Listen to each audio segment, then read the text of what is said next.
Olá pessoal, tudo bem? Aqui é o professor Juliano. Vamos para mais uma videoaula que vai ficar disponível para vocês aí no nosso canal. Eu espero que vocês gostem.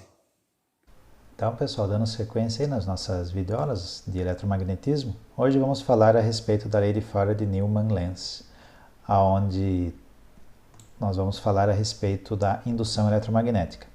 Comumente essa lei é chamada de lei de Faraday ou lei de indução eletromagnética. Porém, o conceito, desta lei ela veio, destes três físicos aqui. Então teve uma contribuição de cada um para que nós chegássemos nesse conceito final.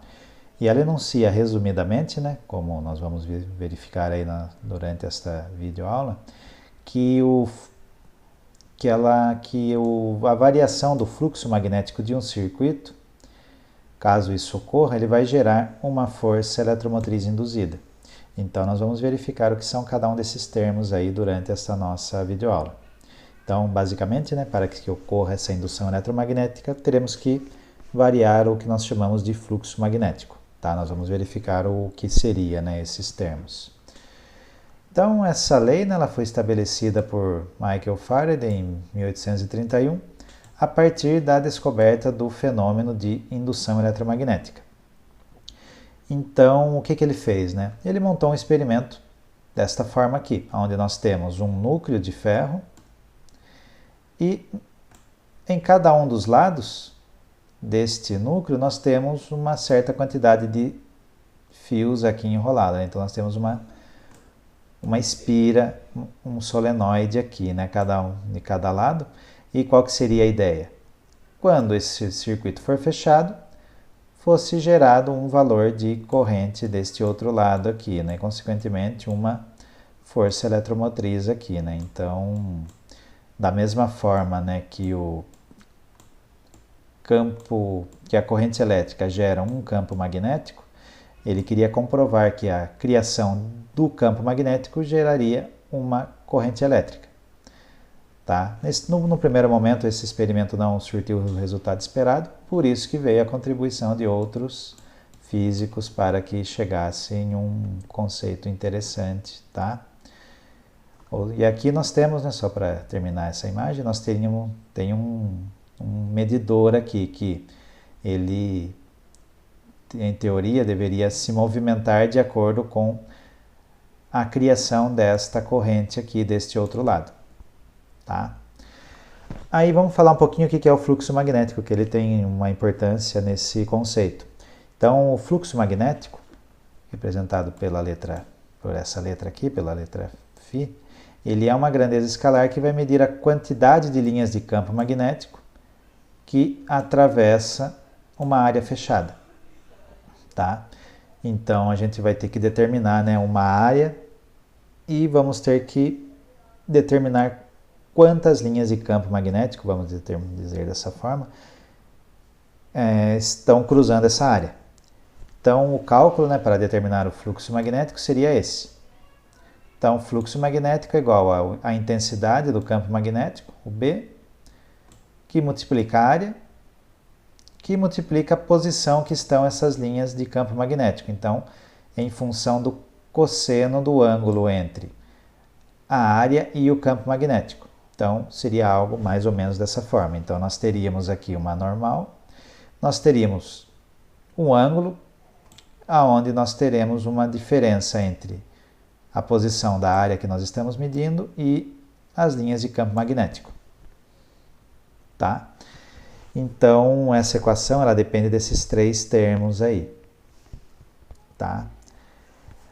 Aí, aqui a lei de Faraday, apesar dela ter esse nome, ela não tinha muita comprovação matemática. Então, devido a isso, vieram a contribuição dos outros físicos. Por exemplo, aqui, o Newman, ele formulou matematicamente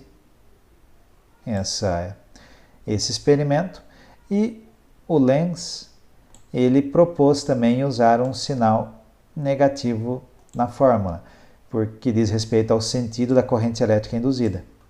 Então, o que seria isso, Vamos analisar agora esse outro efeito que acaba ocorrendo. Então vamos imaginar agora que nós temos um gerador de linhas de campo magnético, por exemplo, um ímã. Tá? Então nós temos aqui de dois lados aqui, né? E nós estamos movimentando o ímã. Ora ele está para cá, mais próximo do meu solenoide, ora ele está um pouco mais afastado.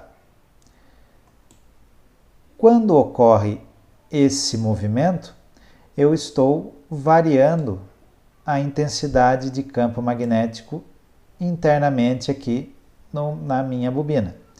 Então, com isso, eu estou variando o nosso potencial. Então, foi isso que o Lenz ele determinou, ele conseguiu descobrir que à medida que nós nos aproximamos de uma bobina, de um campo magnético, gerado, por exemplo, por um ímã, nós vamos ter valores diferentes de linhas de campo magnético. E isso, né, baseado nisso, ele conseguiu determinar alguns potenciais aqui na saída dessa bobina, coisa que o Faraday não conseguiu naquele primeiro experimento. O porquê que ele não conseguiu, né? Porque lá naquele primeiro experimento nós não tínhamos variação do campo magnético.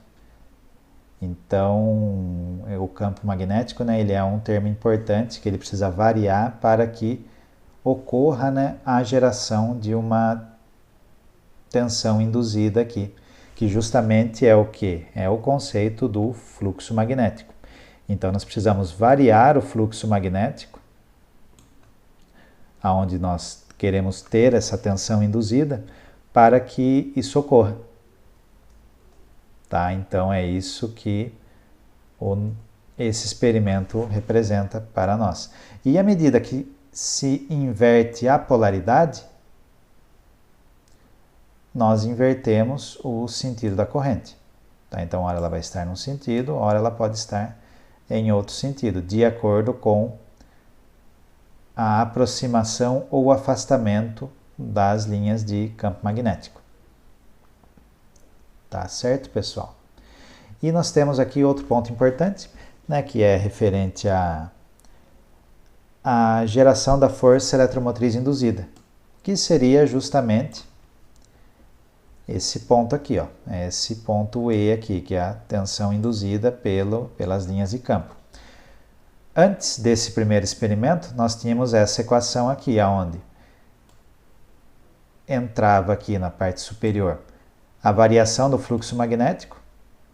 Então, nós teríamos o valor final menos o valor inicial em função do tempo. Porém, devido à criação a criação dessas linhas de campo, dessa tensão induzida, ela ter o inverso, né, com relação ao gerador, nós temos o conceito de inversão. Então, nós vamos ter que adicionar, né, um sinal negativo na nossa equação, visto esse experimento que foi comprovado pelo Lenz. Então, devemos considerar, né, essa equação aqui, menos a variação do fluxo magnético em função do tempo. Porém, né, podemos calcular em módulo isso também. Então, esse termo negativo aqui, ele seria mais para representar o sentido, né, dessa força eletromotriz induzida. Tá certo, pessoal? Bom, pessoal, essa foi a nossa videoaula.